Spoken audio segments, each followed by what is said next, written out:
മുഖ്യമന്ത്രിക്കും സർക്കാരിനുമെതിരായ ആരോപണങ്ങൾ കടുപ്പിച്ച് PV. Anwar MLA. മാമി തിരോധാന കേസിൽ ഇപ്പോഴത്തെ അന്വേഷണത്തിൽ ഫലമുണ്ടാകില്ലെന്ന് പി.വി. അൻവർ. അതിനിടെ നാളെ അരീക്കോടും മറ്റന്നാൾ മഞ്ചേരിയിലും നിശ്ചയിച്ച രാഷ്ട്രീയ വിശദീകരണ യോഗങ്ങൾ മാറ്റിവെച്ചു. തൊണ്ടയിൽ അണുബാധയെ തുടർന്ന് ഡോക്ടേഴ്സ് വിശ്രമം നിർദ്ദേശിച്ചതാണ് കാരണം. ഓരോ വേദിയിലും മുഖ്യമന്ത്രിക്കെതിരെ ആഞ്ഞടിക്കുകയാണ് പി.വി. അൻവർ. മുഖ്യമന്ത്രി ദേശീയ മാധ്യമത്തിന് നൽകിയ അഭിമുഖമാണ് അൻവറിന്റെ പുതിയ തുറുപ്പുചീട്ട്. മലപ്പുറത്തെയും ഒരു സമുദായത്തെയും മോശമായി ചിത്രീകരിക്കാനാണ് മുഖ്യമന്ത്രി കേരളത്തിലെ മുൻനിര മാധ്യമങ്ങളെ ഒഴിവാക്കി ദേശീയ മാധ്യമത്തിന് അഭിമുഖം നൽകിയതെന്നാണ് ആരോപണം.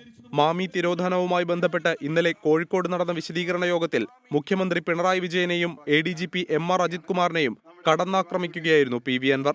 മുതലക്കുളത്ത് സംഘടിപ്പിച്ച പരിപാടിയിൽ നൂറുകണക്കിന് ആളുകളാണ് അൻവറിനെ കേൾക്കാനായി എത്തിയത്. അതിനിടെ നാളെ അരീക്കോടും മറ്റന്നാൾ മഞ്ചേരിയിലും നിശ്ചയിച്ച രാഷ്ട്രീയ വിശദീകരണ യോഗങ്ങൾ മാറ്റിവെച്ചതായി പി.വി. അൻവർ ഫേസ്ബുക്കിലൂടെ അറിയിച്ചു.